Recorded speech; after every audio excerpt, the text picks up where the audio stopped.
तो hello friends, कैसे हैं आप लोग। उम्मीद है आप लोग सब बहुत अच्छे होंगे। तो आज मैं आप लोगों के सामने बताने जा रहा हूँ लेप्रोस्कोपिक सर्जरी का सारे इंस्ट्रूमेंट का नाम, इंस्ट्रूमेंट का हर एक पार्ट्स, हाउ इट्स वर्क, ये कैसे काम करते हैं, ये सारे के बारे में मैं आज डिस्कस करने जा रहा हूँ।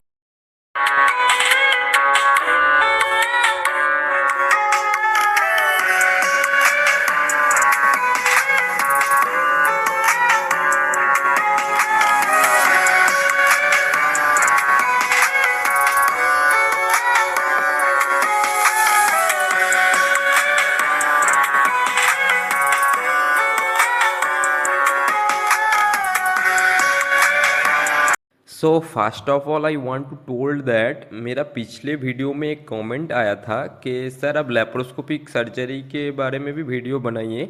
तो इसीलिए मैं आज पहले लेप्रोस्कोपिक इंस्ट्रूमेंट के बारे में वीडियो बना रहा हूँ। और इस वीडियो में जो फर्स्ट कमेंट आएगा कि अगले वीडियो इस सर्जरी के ऊपर बनाइए, तो मैं उस सर्जरी के ऊपर लेप्रोस्कोपिक का वीडियो बनाऊँगा। तो और आप लोग मेरे ओटी वर्कस्टार चैनल को सपोर्ट करिए और दोस्तों के साथ शेयर करिए, लाइक कमेंट जरूर करिए। तो चलिए स्टार्ट करते हैं। लैप्रोस्कोपिक सर्जरी यानी कि जिसको की होल सर्जरी के नाम से जाना जाता है, ये सर्जरी बहुत ही मिनिमली इन्वेसिव सर्जरी है, यानी कि जिसमें बहुत छोटा चीरा या काट लगाया जाता है और जिसका साइज रहता है 0.5 से 1.5 सेंटीमीटर, इतना ही चीरा व काट लगाया जाता है। ये बहुत ही मॉडर्न टेक्निक से एडवांस सर्जरी है, जिसमें एक छोटा कैमरा, एक लाइट सोर्स और कुछ वर्किंग इंस्ट्रूमेंट से ये सर्जरी परफॉर्म किया जाता है। और इसमें फास्टर रिकवरी, लेस पेन और स्केयरिंग भी बहुत ही मिनिमली देखा जाता है। Maximum laparoscopic instrument are long black instrument. तो चलिए दिखा देते हैं स्टेप बाय स्टेप सारे इंस्ट्रूमेंट। तो ये जो आप लोग देख पा रहे हैं, ये है वेरिस नीडल। ये वेरिस नीडल मेनली 4 टाइप का रहता है। इसका साइज यानी कि इसका लेंथ के हिसाब से 8 centimetre for paediatric, 10 centimetre for child, 12 centimetre ये जो देख रहे हैं ये एडल्ट के लिए, और 20 सेंटीमीटर जो बेरियाट्रिक सर्जरी के लिए यूज़ होता है। इसका एब्डोमिनल कैविटी के अंदर इसको डाला जाता है। और ये ऊपर वाले पार्ट जो दिख रहे हैं, इसमें डालने के बाद पहले चेक किया जाता है, डिस्टिल वाटर इसके अंदर से डाला जाता है। अगर डिस्टिल वाटर इसके अंदर से चले जाते तो ये सेफेस्ट मेथड से अंदर एब्डोमिनल कैविटी के अंदर चले गया है माना जाता है। और ये जो ऊपर वाले पार्ट दिख रहे हैं, यहाँ पे CO2 पाइप कनेक्ट किया जाता है। कनेक्ट करने के बाद ये सिस्टम को ओपन किया जाता है। उसके बाद ये आप लोग देख पा रहे हैं, इसका टिप जो रहता है ये बहुत ही ब्लंट रहता है, जिसके कारण ये इंट्रापेरिटोनियल में कोई इंजरी व ट्रॉमा नहीं कर पाते। तो इसका 2 पार्ट रहता है, जिसको मैं खोल के आप लोगों को दिखाना चाहूँगा। ये जो देख रहे हैं ये है ब्लंट इनर स्टीलेट। ये जो देख रहे हैं ये ब्लंट है, ये ब्लंट इनर स्टीलेट। और ये जो आप लोग देख पा रहे हैं ये शार्प आउटर कैनुला रहता है। फिर आउटर कैनुला के अंदर ये इनर शीथ को डाला जाता है, डाल के अच्छे से लॉक किया जाता है। लॉक करने के बाद जैसे आप लोग देख पाए, ऊपर वाले पार्ट को अप डाउन करके चेक किया जाता है। तो मेनली ये लेप्रोस्कोपिक सर्जरी में CO2 गैस को इंट्रा एब्डोमिनल के अंदर पहुंचाने में सहायता करते हैं, यानी कि न्यूमोपेरिटोनियम क्रिएट करते हैं। तो फ्रेंड्स, ये जो आप लोग देख पा रहे हैं ये वेरियस साइज का लेप्रोस्कोपिक पोर्ट। ये जो मेरे हाथ में आप लोग देख पा रहे हैं ये 12 mm का लेप्रोस्कोपिक मेटालिक पोर्ट। और ये जो आप लोग मेरे हाथ में देख पा रहे हैं ये है 10 mm का लेप्रोस्कोपिक मेटालिक पोर्ट। ये लेप्रोस्कोपिक मेटालिक पोर्ट का भी 2 पार्ट रहता है, एक है ट्रोकर, एक है कैनुला। ये जो मेरे हाथ में आप लोग देख पा रहे हैं ये सेफ्टी ट्रोकर है। और ये जो आप लोग देख पा रहे हैं ये है कैनुला है। ये कैनुला का पार्ट रहता है। ये जो मैं प्रेस कर रहा हूँ इसको बोला जाता है थ्रम्पेट भाल्व। यहाँ पे एक भाल्व रहता है जो ऑटोमेटिकली छोड़ने के बाद क्लोज हो जाता है, ताकि अंदर का CO2 और बाहर ना आ पाए। यहाँ पे CO2 का पाइप कनेक्ट किया जाता है और CO2 यहाँ से आउट भी किया जाता है। ये यहाँ पे सिस्टम इसको ओपन और लॉक किया जाता है। ये है 10 mm का वाशर, जो 10 mm का कैनुला के पोर्ट का कैनुला के अंदर लगाया जाता है, यहाँ पे लगाया जाता है। यहाँ पे लेप्रोस्कोपिक इंस्ट्रूमेंट या लेप्रोस्कोपिक कैमरा 10 mm का इसके साथ इंसर्ट किया जाता है। ये कैनुला का एंड पार्ट है जो इंट्रा एब्डोमिनल के अंदर रहता है। और ये जो दोनों चीज़ को मैं खोल दिखाने का कोशिश करूँगा। ये जो देख रहे हैं ये कैनुला का अपर पार्ट है और इसमें देख सकते हैं आप लोग अच्छे से, ये है ट्रम्पेट वाल्व। जो वाल्व ऑटोमेटिकली क्लोज होता है, CO2 को बाहर आने में रोकते हैं और ये नीचे हॉलो ट्यूब के साथ कनेक्ट होके एक कैनुला बनाते हैं। और ये जो आप लोग देख पा रहे हैं ये है सेफ्टी टोकर, ये 10 mm सेफ्टी टोकर है। इसको कैसे खोला जाता है मैं आप लोगों को खोल के दिखा दे रहा हूँ। ये आप लोग देख पा रहे हैं, इसको तीनों पार्ट में डिवाइड किया जाता है। ये ब्लांट पार्ट है जो ये कैनुला के अंदर चले जाते हैं, फिर इसको लॉक किया जाता है। लॉक करने के बाद फिर ऊपर वाले ढक्कन इसको लॉक किया जाता है। ये देख पा रहे हैं आप लोग सेफ्टी टोकर, ये नॉन ट्रॉमेटिक रहता है।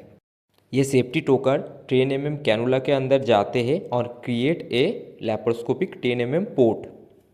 और ये जो आप लोग देख पा रहे हैं ये है एक अनदर 10 mm का लैप्रोस्कोपिक पोर्ट, लेकिन इसका जो टोकर रहता है ये शार्प टोकर, ये आप लोग देख पा रहे हैं ये शार्प टोकर। इसका टिप आप लोग देख पा रहे हैं अच्छे से, शार्प टोकर आप लोग डिफरेंशिएट कर पा रहे हैं, देख पा रहे हैं ये है शार्प टोकर और ये है ब्लांट टोकर। ये एट्रोमेटिक और ये ट्रोमेटिक रहता है।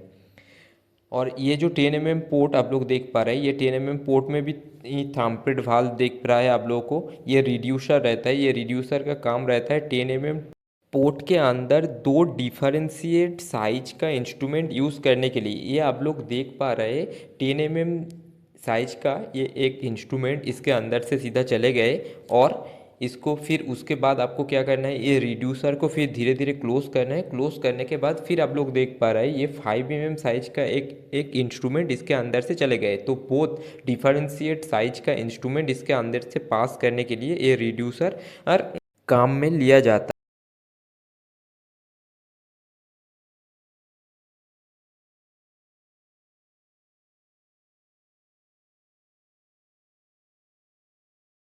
ये जो आप लोग देख पा रहे हैं ये all are 5 mm laparoscopic ports. और ये जो आप लोग देख पा रहे हैं ये 5 mm का टोकर है, शार्प टोकर। ये आप लोग देख पा रहे हैं ये शार्प टोकर है।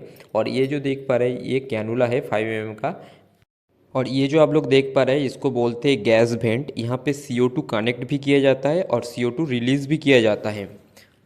ये ट्रम्पेट वाल्व है, ये आप लोग देख पा रहे हैं ये ऑटोमेटिकली क्लोज होता है। कोई इंस्ट्रूमेंट बाहर आने के बाद ये ऑटोमेटिकली क्लोज हो जाता है।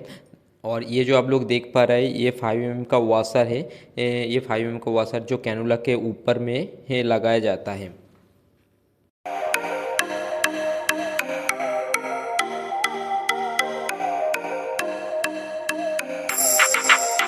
और फ्रेंड्स ये जो आप लोग ऊपर में इमेज में देख पा रहे हैं ये है डिस्पोजेबल लेप्रोस्कोपिक टोकर और कैनुला, यानी कि डिस्पोजेबल लेप्रोस्कोपिक पोर्ट्स जो आजकल का सर्जरी में ये यूज़ किया जाता है। इसको हम लोग वन टाइम यूज़ के लिए यूज़ करते हैं और इस दोबारा यूज़ करने के लिए हम लोग ETO करा सकते हैं इसको। और ये जो आप लोग देख पा रहे हैं ये है लैप्रोस्कोपिक रूबी बाइपोलर फोर्सेप, जिसका साइज रहता है 5 mm साइज का और जिसका लेंथ रहता है अप्रॉक्सीमेटली 330 mm का। और ये जो आप लोग देख पा रहे हैं ये बाइपोलर का जॉज रहता है, ये फाइन बाइपोलर, जिसका जॉज आप लोग देख पा रहे हैं थोड़ा फाइन और शार्प रहता है, जो फाइन टिश्यू को कटिंग और कोआगुलेट दोनों करते हैं। और इसके बाद ये जो आप लोग देख पा रहे हैं ये रोटेटिंग व्हील है, जिसके थ्रू इंस्ट्रूमेंट का टिप को रोटेट किया जाता है। इसको रोटेट करने से इंस्ट्रूमेंट का टिप रोटेट किया जाता है। और इसको जो देख पा रहे हैं ये है बाइपोलर हैंडल और ये है बाइपोल, जिसमें बाइपोलर का लीड कनेक्ट किया जाता है। तो चलिए दिखा देते हैं इंस्ट्रूमेंट का सारे पार्ट्स खोल के कैसे फिर से।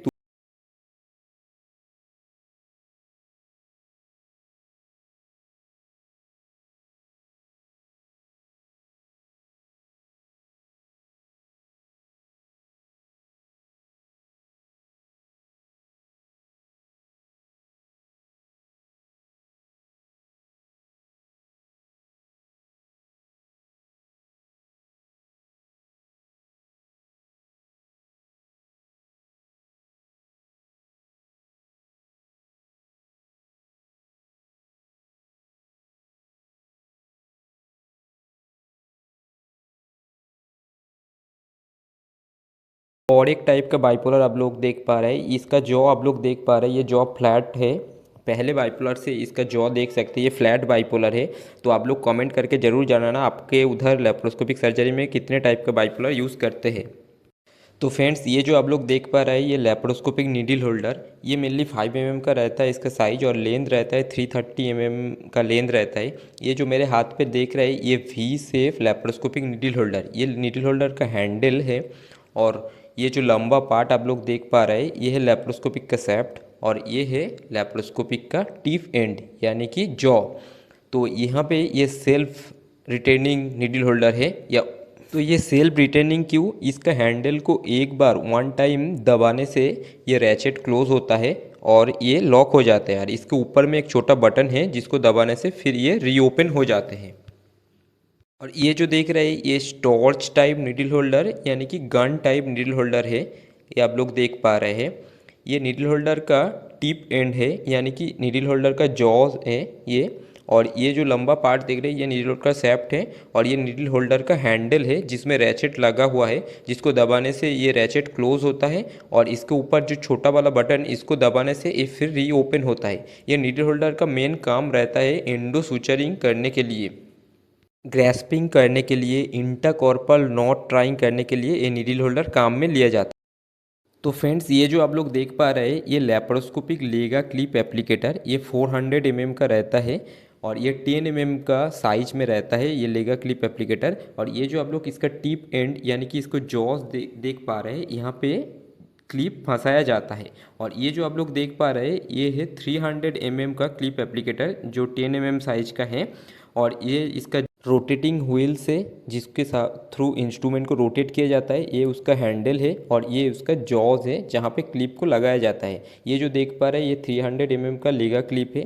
तो इसको सीधा रख के इसके अंदर क्लिप को फंसाया जाता है।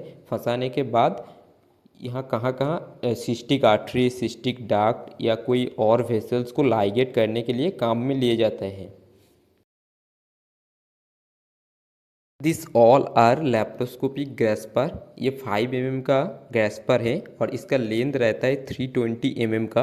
और ये जो ग्रेस्पर मैं आप लोगों को दिखा रहा हूँ जिसको बोला जाता है एट्रोमेटिक आई ग्रेस्पर, ये ट्रोमेटिक नहीं रहता, जिसको क्रॉसिएल्मी ग्रेस्पर के नाम से भी जाना जाता है। और ये जो आप लोग देख पा रहे हैं ये इसका जॉ है, और ये ब्लैक वाला लंबा पार्ट जिसको सेप्ट बोला जाता है, और ये इसका हैंडल है।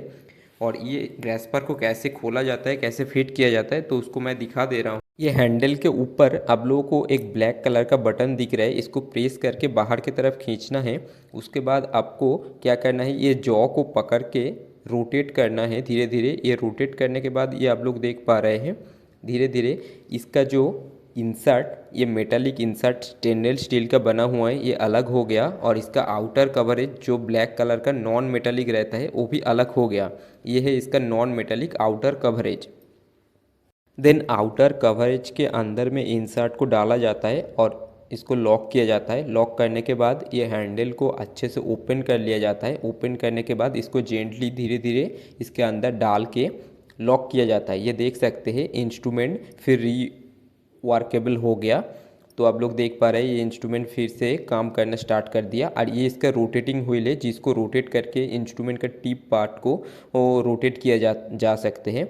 और इसके थ्रू हम लोग bowel peritoneum, omentum, soft tissue पकड़ सकते हैं।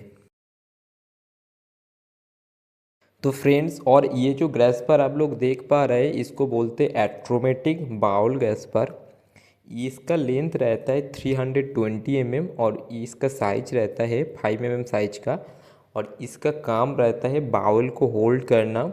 और ये जो ग्रेस्पर आप लोग देख पा रहे हैं ये नॉन ट्रॉमेटिक रहता है यानी कि एट्रोमेटिक, इसमें कोई ट्रॉमा क्रिएट नहीं करते जिसके कारण बाउल को होल्ड कर सकते हैं।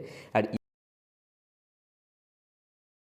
छोटा मेटलिक पार्ट आप लोगों को दिख रहा है, यहाँ पे मोनोपोलर केबल कनेक्ट किया जाता है इफ़ रिक्वायर्ड। ये जो ग्रेस्पर आप लोग देख पा रहे हैं इसको बोलते हैं सेमी ट्रोमेटिक ग्रेस्पर और एलिगेटर ग्रेस्पर नाम से भी जाना जाता है। ये भी 5 mm साइज का इंस्ट्रूमेंट है और इसका लेंथ रहता है 320 mm। ये आप लोग अच्छे से देख पा रहे हैं। ये इसका जॉज है जो आप लोग देख पा रहे हैं, ये इसका जॉज है, ये इसका हैंडल है, ये इसका रोटेटिंग व्हील है। और ये ऊपर में मोनोपोलर कनेक्टिंग केबल कनेक्ट किया जाता है, मोनोपोलर कनेक्टर रहता है वहाँ पे। और ये इसका सैफ्ट वाले पार्ट है। ये आप लोगों को देख रहा है ये गैस्पर, इसको बोला जाता है traumatic Gaspar but truth Gaspar से नाम से जाना जाता है। ये 5 mm साइज का रहता है, इसका लेंथ रहता है 36 सेंटीमीटर के आसपास। ये देख सकते हैं इसके सामने टूथ आप लोगों को दिख रहे हैं। और ये मेनली काम में ले जाता है गॉल ब्लैडर फेसिया को होल्ड करने के लिए व ट्रैक्शन देने के लिए। इंस्ट्रूमेंट का ये जो पार्ट आप लोगों को दिख रहा है ये इंस्ट्रूमेंट का सैफ्ट वाले पार्ट है। ये इंस्ट्रूमेंट का जॉज है, देख सकते हैं। ये इसका रोटेटिंग व्हील है जिसके थ्रू इंस्ट्रूमेंट को रोटेट किया जाता है। ये गैस आउटलेट पोर्ट है जिसके थ्रू गैस बाहर निकालते हैं। और ये इसका हैंडल है। और ये आप लोग देख पा रहे हैं यहाँ पे मोनोपोलर कॉटरी कनेक्ट किया जाता है। और ये इसका हैंडल है, ये इसका रैचेट है जिसके थ्रू इंस्ट्रूमेंट को सेल्फ रिटेनिंग दिया जाता है। जैसे ये पिछले इंस्ट्रूमेंट का जो हैंडल आप लोग देख पा रहे हैं इसमें विदाउट रैचेट है, इसमें कोई रैचेट नहीं है। ये ट्रूथ गैस्पर व ट्रॉमेटिक गैस्पर में आप लोग देख सकते हैं ये रैचेट है। इसको ऐसे कोई ऑर्गन को होल्ड करके इसको लॉक किया जाता है। स्पेशली गॉल ब्लैडर को होल्ड करके लॉक किया जाता है, फिर रीओपन करके फिर उसको छोड़ा जाता है। ये आप लोग अच्छे से देख पा रहे हैं ये रैचेट इसमें सेल्फ रिटेन।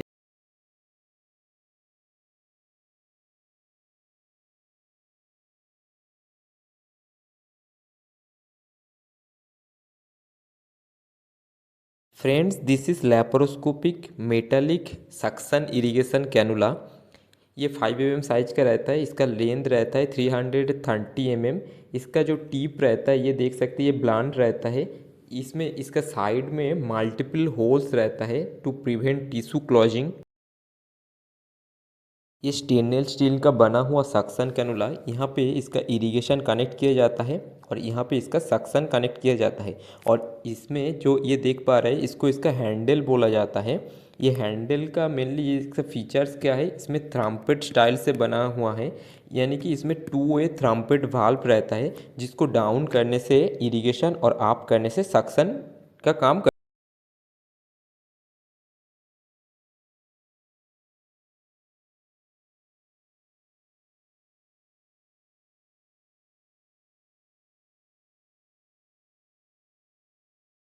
फ्रेंड्स, ये जो आप लोग देख पा रहे हैं इसको बोलते हैं titanium Tacker. Laparoscopic hernia surgery में मेस को फिक्स करने के लिए इसको यूज़ किया जाता है। ये एक टाइप का non absorbable titanium Tacker. Friends, ये है लैप्रोस्कोपिक एल हुक। ये 5 mm मोनोपोलर इंस्ट्रूमेंट है। इसका लेंथ रहता है 33 सेंटीमीटर और 5 mm साइज का रहता है। और इसके जो पीछे वाले पार्ट आप लोग देख पा रहे हैं यहाँ पे मोनोपोलर केबल कनेक्ट किया जाता है और इसका काम रहता है tissue dissection, cutting and coagulation में। This is laparoscopic 5 mm size का सीज़र है। ये 2 टाइप का सीज़र आप लोग देख पा रहे हैं। ये जो पहले आप लोगों को दिखा रहा हूँ ये 33 सेंटीमीटर का लैप्रोस्कोपिक सूचर कटिंग सीज़र है। इसका टिप आप लोग देख पा रहे हैं। इसका टिप कार्ब्ड रहता है और ब्लंट रहता है और इसका अंदर में शार्प रहता है जो इंटरकॉर्पल नॉट ट्राइंग के बाद सूचर को काटने के लिए काम में लिया जाता है। ये आप लोग देख पा रहे हैं ये मेडजेनबम लैप्रोस्कोपिक 5 mm का सीज़र है। ये मेनली टिश्यू कटिंग सीज़र है। इसका टिप आप लोग देख के पता चल रहा है ये टिश्यू कटिंग सीज़र है। तो सीज़र के बारे में ज़्यादा कुछ नहीं बता रहा हूँ। और ये सीज़र का लेंथ रहता है अप्रोक्सीमेटली 330 mm और इसका काम रहता है कटिंग और डिसेक्टिंग में। ये इंस्ट्रूमेंट आप लोग तो देखे ही होंगे, इसका नाम है port closure, laparoscopic port closure needle. इसको और भी किसी किसी नाम से जाना जाता है जैसे सूचर पासर, ट्रूकर साइड क्लोज़र या फेसिया क्लोज़र के नाम से जाना जाता है। ये मेनली 10 mm पोर्ट को सर्जरी के बाद क्लोज करने के लिए इसको लिया जाता है। ये मेनली एब्डोमिनल फेशिया यानी कि पेरिटोनियम को क्लोज करते हैं। और ये port closure 10 mm port site incisional hernia को मिनिमाइज करते हैं। फ्रेंड्स, ये जो इंस्ट्रूमेंट आप लोग देख पा रहे हैं ये है गॉल ब्लैडर एक्सट्रैक्टर। ये 10 mm साइज का रहता है। इसको क्लॉ फोर्सेप व क्लॉ गैस्पर के नाम से भी जाना जाता है। इसका लेंथ रहता है 320 mm और इसका काम रहता है गॉल ब्लैडर को इंट्रा एब्डोमिनल कैविटी से बाहर निकालने का। आप लोगों को ऊपर में जो इंस्ट्रूमेंट दिख रहा है ये है लैप्रोस्कोपिक स्टोन होल्डिंग फोर्सेप। ये मेनली 10 mm साइज का रहता है और इसका लेंथ रहता है अप्रोक्सीमेट 36 सेंटीमीटर और इसका काम रहता है इंट्रा एब्डोमिनल कैविटी से गॉल ब्लैडर स्टोन को बाहर निकालने का। फ्रेंड्स, ये जो इंस्ट्रूमेंट आप लोगों को दिख रहा है इसको बोलते हैं लैप्रोस्कोपिक मेरीलैंड। इसका साइज रहता है 5 mm और इसका लेंथ रहता है 34 सेंटीमीटर अप्रॉक्स। इसको हम लोग टिश्यू डिसेक्टिंग फोर्सेप या रेप्लिका ऑफ आर्टरी फोर्सेप के नाम से भी जाना जाता है। इसका मेनली काम रहता है स्ट्रिपिंग ऑफ पेरिटोनियम को होल्ड करने के लिए, मेकिंग विंडो बनाने के लिए और हीमोस्टेटिस। मेनली ओपन सर्जरी में जो आर्टरी फोर्सेप का जो काम रहता है लैप्रोस्कोपिक मेरीलैंड का काम सेम रहता है। ये एक लैप्रोस्कोपिक सर्जरी में एक बहुत ही इम्पोर्टेंट इंस्ट्रूमेंट है। ऊपर में आप लोगों को स्टेनलेस स्टील का बना हुआ एक इंस्ट्रूमेंट दिख रहा है जिसको लैप्रोस्कोपिक फैन डिटेक्टर के नाम से जाना जाता है। कुछ कुछ इंस्ट्रूमेंट में 3 फैन बना हुआ रहता है और कुछ कुछ में 5 फैन बना हुआ रहता है। और ये फैन डिटेक्टर का काम मेनली रहता है लीवर को डिटेक्ट करना और लीवर छोड़ के भी कोई मेजर ऑर्गन वाल्व को भी डिटेक्ट करने का काम करते हैं। ये जो मेरे हाथ में आप लोग इंस्ट्रूमेंट देख रहे हैं ये 30 डिग्री का टेलीस्कोप है 10 mm का। इसका पीछे वाले एक पार्ट में कैमरा है और यहाँ पे लाइट सोर्स अटैच किया जाता है। ये देख सकते हैं ये टेलीस्कोप। और ये छोड़ के भी 5 mm लैप्रोस्कोपिक टेलीस्कोप भी अवेलेबल है। मैं सारे टेलीस्कोप को आप लोगों को दिखा दे रहा हूँ। ये जो आप लोगों को टिप एंड दिख रहा है ये 30 डिग्री का टेलीस्कोप। ये जो आप लोगों को टिप एंड दिख रहा है ये 0 डिग्री का टेलीस्कोप और ये 5 mm का टेलीस्कोप। फ्रेंड्स, ये जो इंस्ट्रूमेंट आप लोग देख पा रहे हैं इसको बोलते हैं लैप्रोस्कोपिक एस्पिरेशन नीडल्स। ये मेनली 5 mm 10 mm दोनों साइज का होता है। ये जो आप लोग देख पा रहे हैं ये 5 mm का है। इसका काम mainly cyst, abscess, gall bladder को पंचर करके इसको एस्पिरेट करना। तो फ्रेंड्स, आज का वीडियो यहीं तक था। ऐसे और इन्फॉर्मेटिव वीडियो पाने के लिए मेरा चैनल को ज़रूर सब्सक्राइब करें। Thank you.